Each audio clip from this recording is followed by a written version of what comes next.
स्वागत है आपका हमारे YouTube चैनल पर। आज हम कक्षा 8 की प्रश्नावली संख्या 10.2 सवाल नंबर 2 हल कर रहे हैं भाग 2 में। देखिए सवाल नंबर 1 जो हमने हल किया था उसमें हमें दिया गया था जो संख्या है उनको मानक रूप में हमें व्यक्त करना था, और अब मानक रूप दे के हमें सामान्य रूप में यूजुअल फॉर्म में हमें व्यक्त करना है। देखिए वैसे नॉर्मली इस क्वेश्चन को हम देखते हैं तो हम क्या समझते हैं कि सबसे पहले वाली जो संख्या है 3.02, उसके बाद संख्या गुणा में है लेकिन घात माइनस की है, और अगर हमें उसे प्लस की घात बनानी है तो हमें पता है कि उसके बट्टे में 1 लगाओ और उसे क्या कर दो उल्टा। उल्टा मतलब 1/10 कर दो और पावर हो जाएगी प्लस की 6। इसको हम ऐसे भी लिख सकते हैं कि 3.02 गुणा 1 से करेंगे तो वही आ जाएगा, और 10 की घात 6 का मतलब है उसे 6 बार लिखना है, कुछ ऐसे 1 2 3 4 5 और 6, यानी इसका आंसर हो जाएगा 3.02 और 6 बार लिखना है। इसको हम डायरेक्ट ऐसे भी लिख सकते थे कि 1 के बाद में 6 बार 0, लेकिन ये आपको समझाने के लिए कि आपको समझ रहे कि 10 को 6 बार लिखना है, मतलब 1 के बाद 6 0 हो जाएंगे गुणा करने पे। तो हमें पता है 10 की गुणा 10 से करते हैं तो 100 होता है, यानी कि 1 तो वही रह गया, 0 डबल हो गया। फिर उसकी गुणा 10 से करेंगे तो 1000 हो जाएगा, यानी 1 तो वही रहेगा, 0 जितने उतने बढ़ते रहेंगे, तो 1 तो वही रह जाएगा और 0 1 2 3 4 5 6 बार हो जाएगा। हालांकि अभी ये खत्म नहीं हुआ है, अब हमें क्या करना है, इसको हमें सामान्य रूप में लिखना है। तो सबसे पहले हम लिखेंगे 302। इस पॉइंट को याद रखें, ये 2 अंक पहले था। अब हम अगर भाग लगाएंगे तो हमें पता है कि जितने 0 उतनी संख्या पहले पॉइंट और चला जाएगा, तो 2 अंक पहले था और हमारे पास 1 2 3 4 5 6 0 है, यानी कि 6 अंक और आगे चला जाएगा। तो 2 पहले तो था ही, उसके बाद 6 अंक और, तो 1 2 3 4 5 6 अंक पहले, और उसके बाद तो आप 0 लगाए चाहे ना लगाए। ये हो गया हमारा सामान्य रूप में व्यक्त।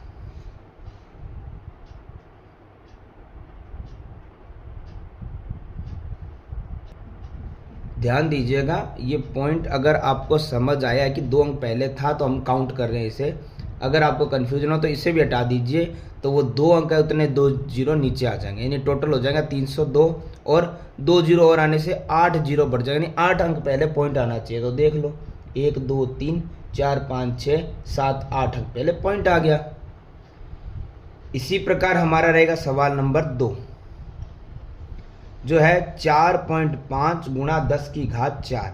ये एकदम इजी है। कैसे कि 4.5 है और 10 की घात 4 का मतलब ये हो गया है कि इसे हमें पावर प्लस में है तो हमें ऊपर या नीचे रखने की ज़रूरत नहीं है। घात माइनस की थी तो हमें अंश को हर में लाना पड़ा था घात प्लस में करने के लिए, लेकिन यहाँ पहले से प्लस में है तो सिंपल हम क्या करेंगे, 10 को 4 बार लिखना है। वैसे तो आप समझ गए 10 को 4 बार, यानी कि हम इसको 4 0 भी लगा सकते थे 1 के बाद में, लेकिन ये समझाने के लिए बढ़िया है, ये 4.5 ही रहेगा। और इनकी गुणा हम करेंगे तो हमें पता है कि 1 इंटू 1 इंटू 1 इंटू 1 1 ही रहता है, और गुणा करके देख लो 10 इंटू 10 100, 10 इंटू 10 100, यानी इन शॉर्ट वो 0 बढ़ जाते हैं। कितने 1 2 3 4, तो ये 100 इंटू 100 करेंगे तो कितना हो जाएगा 10,000। देखो गुणा कैसे करते हैं, हमें सिंपल पता है कि सबसे पहले तो 10,000 100,000 इनकी गुणा करना एकदम आसान है। कैसे, आप सिर्फ एक चीज़ किया करो, अगर आपको पॉइंट से प्रॉब्लम नज़र आ रही है तो आप उसे भी हटा सकते हैं। हमें पता है कि पॉइंट एक संख्या पहले है तो 1 0 यानी 10 आ जाएगा, 0 से 0 क्रॉस हो गया। अब हमारे पास बच्चा क्या है 45, बट्टे में कुछ है नहीं, आगे बच्चा है 1000। 1000 की गुणा करेंगे तो मतलब 45 इंटू 1000 हो जाएगा 45,000। इसी प्रकार सवाल नंबर 3 हमारा जो है 3 गुणा 10 की घात -8। पावर माइनस की है तो सिंपली हमें पता है क्या करना है, जो अंक है जो संख्या है उसे हम लिखेंगे, और जो 10 की घात पावर की -8 है उसे प्लस का करने के लिए हम क्या करेंगे, अंश से हर में ले आएंगे, बट्टे में ले आएंगे, जो हमने पहले सवाल में किया भी है, और ये घात ऑटोमेटिक प्लस की हो जाएगी। इन शॉर्ट हम इसे ऐसे कर सकते हैं कि 10 को 8 बार लिखना, या हम पहले ही समझ चुके हैं जितनी बार लिखना है उतने जीरो लगा दो, उतनी बार लिखा जाता है। मीन्स हम क्या करेंगे, 1 2 3 8 बार है ना, तो 4 5 6 7 8 बार जीरो आ जाएगा। अब हमें क्या करना है, डिवाइड करना है। तो डिवाइड करने का सिंपल तरीका 3 है, उसे हम लिखेंगे, और हमें क्या करना है, जितने जीरो उतनी संख्या पहले पॉइंट आ जाएगा। तो यहाँ पे हमारे पास कितने जीरो है, यहाँ पे हमारे पास है 1 2 3 4 5 6 7 8। 8 जीरो का मतलब 8 जीरो से पहले नहीं, 8 संख्या से पहले पॉइंट चाहिए। तो एक संख्या तो हमारे पास है, बाकी हो गया 2 3 4 5 6 7 8। अब उसके आगे तो हम कितने भी जीरो लगा सकते हैं ना। तो हमारे पास हो गया यहाँ पर 1 2 3 4 5 6 7 8 अंक पहले हमारा पॉइंट आ गया। इसी प्रकार आगे सवाल नंबर 4, जिसमें दिया गया है 1.00001 गुणा 10 की घात 9। देखो सिंपल है, ये 1.0001 है, गुणा में 10 की घात 9 का मतलब हो गया 10 को 9 बार लिख के गुणा कर दो। 10 इंटू 10 इंटू 10 9 बार लिखेंगे, और गुणा करेंगे तो जितने 9 घात होते हैं उतने जीरो बढ़ जाते हैं। 1 2 3 4 5 6 7 8 9। यहाँ पे पॉइंट में प्रॉब्लम लगे तो उसे हटा दीजिए, बट्टे में 1 आता है, जितने अंक पॉइंट के बाद उतने जीरो आ जाएंगे, यानी 1 2 3 4 मतलब 4 जीरो। तो 4 जीरो से 4 जीरो तो यहाँ पे कट हो गए। अब हमारे पास ये बचा है पूरा अंक, जिसको हम बोलते हैं 10,001।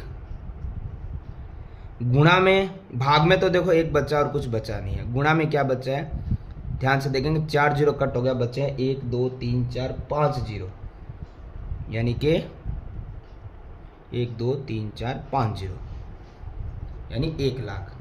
अब यहां पर भी गुणा करना आसान है, इस पूरे नंबर की 1 से गुणा करेंगे तो यही आएगा, पीछे जितने जीरो वो आएंगे। कितने जीरो है, 5 जीरो है, तो वो एज इट इज वैसे के वैसे आ जाएंगे। 1 2 3 4 5। ये हो गया हमारा क्वेश्चन नंबर दूसरे का चौथा पॉइंट। इसी में सवाल नंबर जो 5 हमें दिया गया है वो दिया गया है 5.8 गुणा 10 की घात 12।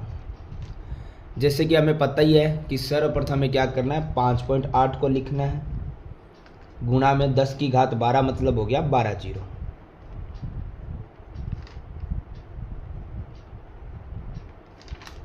अब हमें पता है कि इस पॉइंट को हटाते हैं तो बट्टे में 1 लगता है, पॉइंट के बाद जितने अंक है उतने जीरो। तो अब ये हमारे पास जीरो से जीरो कट गया, यहाँ अब ये बच्चा है हमारे पास 5.8 नहीं है, ये बच्चा है हमारे पास 58, और उसकी गुणा में 1 से करेंगे तो उतना ही आएगा। पीछे जीरो बचे 1 2 3 4 5 6 7 8 9 10 11 जीरो, उसे हम एज इट इज वैसे के वैसे ही लगा देंगे। 1 2 3 4 5 6 7 8 9 10 11।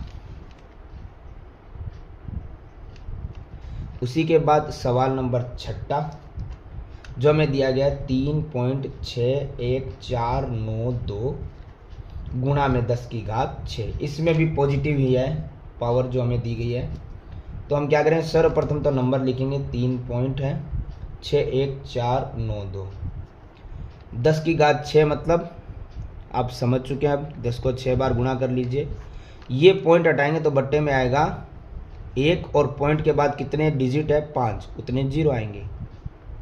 ठीक है, तो यहाँ पे 5 जीरो से 5 जीरो तो क्रॉस हो गए। अब बच्चा है 3,61,492, क्योंकि पॉइंट हट चुके हैं। गुणा में बचा हमारे पास 10, भाग में कुछ नहीं है, तो गुणा 10 तो इजीली हम कर सकते हैं।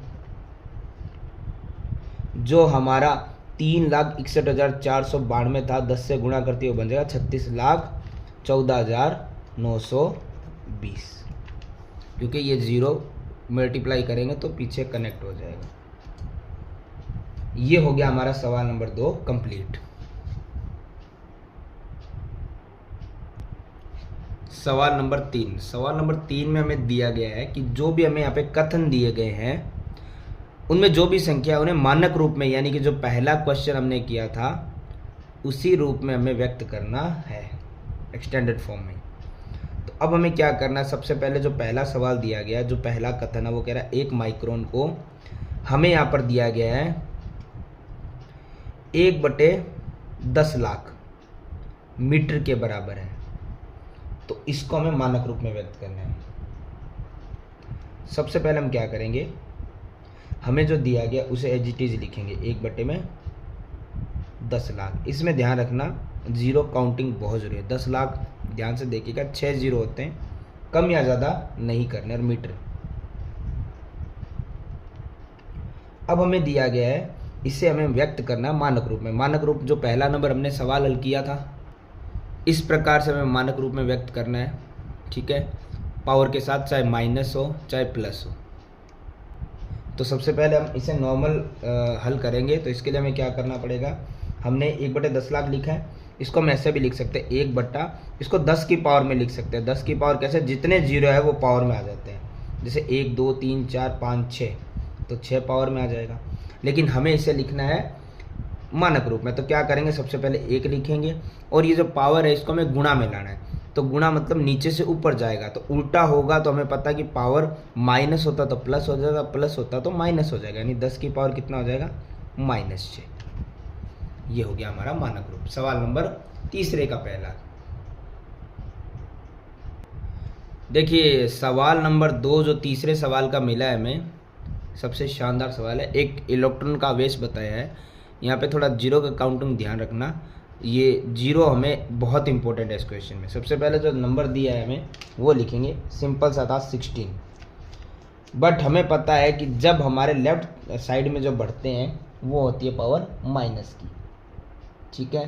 तो माइनस का मतलब ये हो गया है कि हमें यहाँ पर लिखना पड़ेगा गुणा में 10 की पावर। अब ये कितनी होती है, अगर यही प्लस राइट की तरफ जाती तो प्लस होती, लेफ्ट की तरफ जाती तो माइनस हो जाएगा।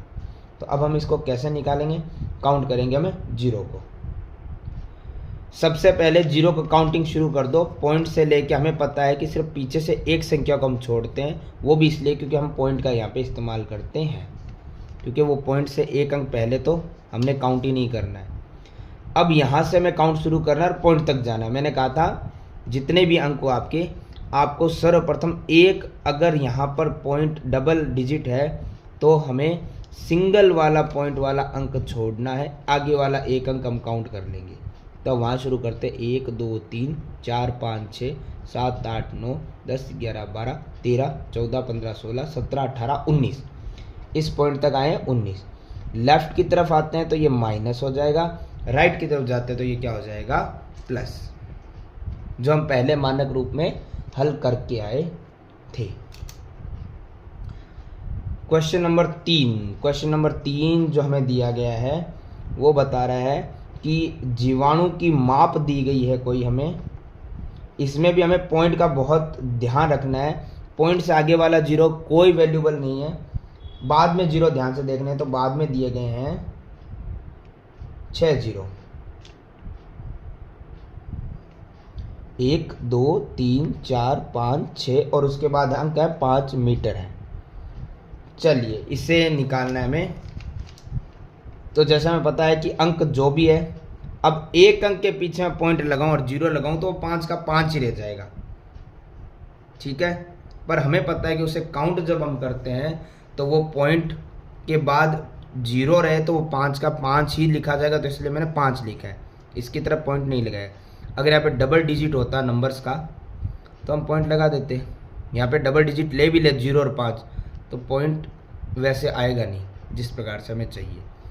संख्याएं जो भी डबल में ट्रिपल में आती है वहाँ पॉइंट दिख सकता है, यहाँ 5 सिर्फ अकेला है। उसके बाद अगर आप पॉइंट लगाएंगे तो वो पॉइंट के बाद 0 5 ही कहलाएगा। तो ये ध्यान रखिएगा, ये हमें यहाँ पर ध्यान से देखना है।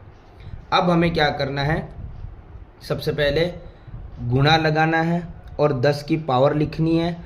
कितनी लिखी जाएगी वो ध्यान से देखना है, क्योंकि हमारे पास जो अंक है वो ध्यान से यही देखने लायक है कि जो अगर कोई पॉइंट हम यहाँ लगाते हैं इसके बाद तो बाद में आता, तो बाद वाला अगर 0 होता तो हम उसे मान लेते। अब यहाँ से पॉइंट शुरू की जाएगी तो 1 2 3 4 5 6 7, तो 10 की पावर कितनी है 7। राइट की तरफ आता तो प्लस होता, लेफ्ट की तरफ है तो माइनस होगा। इसी प्रकार इसमें सवाल नंबर जो 4 दिया गया है, पौधों की कोशिकाओं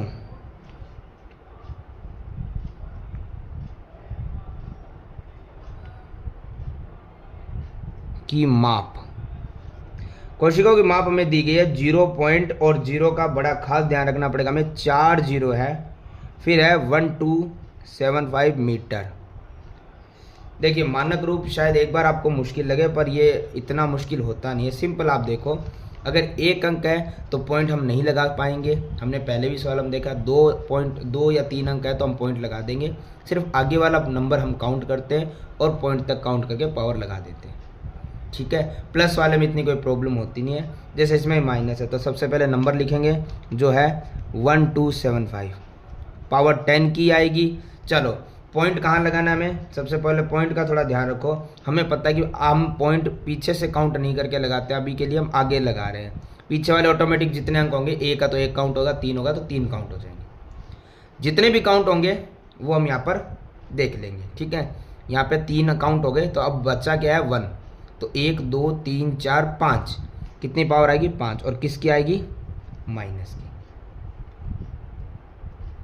इसी में जो हमें आगे सवाल दिया गया है, 5 नंबर सवाल में दिया कि मोटे कागज की मोटाई दी गई है 0.07 mm। ये तो बड़ा सिंपल सा ही क्वेश्चन है, कोई बड़ा क्वेश्चन नहीं है।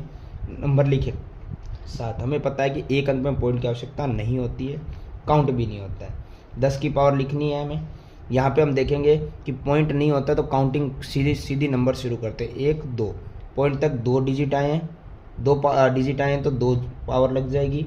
और राइट की तरफ आए तो प्लस में, लेफ्ट की तरफ आए वो 0 तो पावर आ जाएगी माइनस में। और आगे mm मीटर जो हमें दिया गया था वो हमें सभी लिखना आवश्यक है। अब हमें दिया गया सवाल नंबर 4। देखिए सवाल नंबर 4 में हमें दिया गया एक ढेर में 5 किताबें हैं और प्रत्येक की मोटाई हमें दे दी गई 20 mm है, ठीक है। और 5 कागज की शीटें भी दी गई है जिनमें प्रत्येक की मोटाई है 0.016 mm। देखिए सबसे पहले तो हमें देखना है कि एक किताब की जो मोटाई है ना वो 20 mm है, और ऐसी 5 किताबें हैं तो ये कितना हो जाएगा, ये हो गया 100 mm। 5 किताबों हम निकाल लिया, क्योंकि एक किताब की मोटाई हमें दी हुई थी, हमने 5 की निकाली तो होगी 5 किताबों की मोटाई, लेंथ, ठीक है। अब ये कह रहा है कि 5 जो कागज की शीटें उनकी जो मोटाई है वो भी दे रखी है। तो अब 5 शीटों की, कागज की शीटों की मोटाई, पहले हमने किताबों की निकाली, अब कागज की शीटों की। एक कागज की शीट है 0.016 mm, 5 की कितनी हो जाएगी, गुणा कर लो। देखो यहाँ पॉइंट वालों में गुणा करना कोई मुश्किल नहीं है। देखो पहले आप ये देखो नंबर की काउंट कर लो, पॉइंट को एक बार छोड़ो। 16 × 5 हो गए, 16 5 80, ये नॉर्मल होगी हमारी गुणा। अब देखो हमें चाहिए कितने अंक पहले पॉइंट चाहिए, 3 अंक पहले, तो हमारे पास 2 है, तीसरा आप ले आओ 0, बस इतना ही है, और ये mm आ जाएगा, ठीक है। अब ये क्या कह रहा था कि कागज़ की किताब, जो किताबें थी वो अलग हमने निकाल ली, कागज़ की शीटें थी वो हमने अलग निकाल ली। अब ये कह रहा है इस ढेर की कुल मोटाई ज्ञात करो। एक ढेर था जिसमें किताबें भी कुछ लगी हुई थी, कुछ कागज़ की शीटें भी लगी हुई थी। हमने कागज़ की शीटें और किताब दोनों निकाल लिए। अब दोनों को प्लस करेंगे तो पूरा जो ढेर है उसकी लंबाई चौड़ाई आ जाएगी। तो अब निकालते हैं हम ढेर की कुल मोटाई, ढेर की कुल मोटाई। तो इसमें क्या करना है, किताबों वाला और जो हमने कागज़ की शीटों वाला निकाला था, 5-5 किताबों और 5-5 शीटों का, वो प्लस कर देंगे। तो टोटल कितना हो गया, ये हमें पॉइंट वाला जोड़ ध्यान रखना है, इसमें 100 है, इसमें ये नंबर है, तो ये हो गया हमारे पास, प्लस करने पे कुछ ये आंसर आया हमारा, ठीक है। वैसे तो ये आंसर आ गया है, मोटाई कुल ज्ञात करनी थी, कुल मोटाई हमने ज्ञात कर ली है। इसे आप मानक रूप में चाहो तो वो निकाल सकते हो, बाकी तो हमारा आंसर हो गया है। हमें पता है कि नंबर कोई भी हो, सबसे पहले नंबर आना चाहिए, तो नंबर तो सारा नंबर ही दिख रहे हैं मुझे आगे से लेके पीछे तक, है ना। ये लो, पॉइंट के बाद हमें एक चीज़ पता है, सिर्फ अंत में जीरो है वो आप हटा भी सकते हो, और आप चाहो लगाना तो आप लगा भी सकते हो, कोई प्रॉब्लम नहीं है, ठीक है। पॉइंट जो भी हमेशा होता है वो आ जाता है एक अंक पहले, ये मैंने आपको पहले ही बता रखा है। अब पावर आएगी 10 की, कितनी आएगी चलो देखते हैं। हमेशा पता है आपको कि एक चीज़ ध्यान रखना, पॉइंट जहाँ पर है वो भी काउंट करना, और हमने जहाँ पॉइंट लगा वो भी काउंट करना। हमने एक के बाद लगा तो एक को छोड़ दो, और एक दो, अगला जो पॉइंट दिया था उसमें सिर्फ 2 ही आया है नंबर, तो पावर कितनी आएगी 2 की। अब ये राइट की तरफ बढ़ रहे थे तो पावर प्लस की आ गई, लेफ्ट की तरफ बढ़ेगा तो पावर किसकी आ जाएगी, माइनस की। मानक रूप में हमें बोला नहीं था, पर आप निकालना चाहे तो मानक रूप भी निकाल सकते हैं, अन्यथा यहीं पे हमारा सवाल हो गया था कंप्लीट। तो प्रश्नावली 10.2 होती है समाप्त।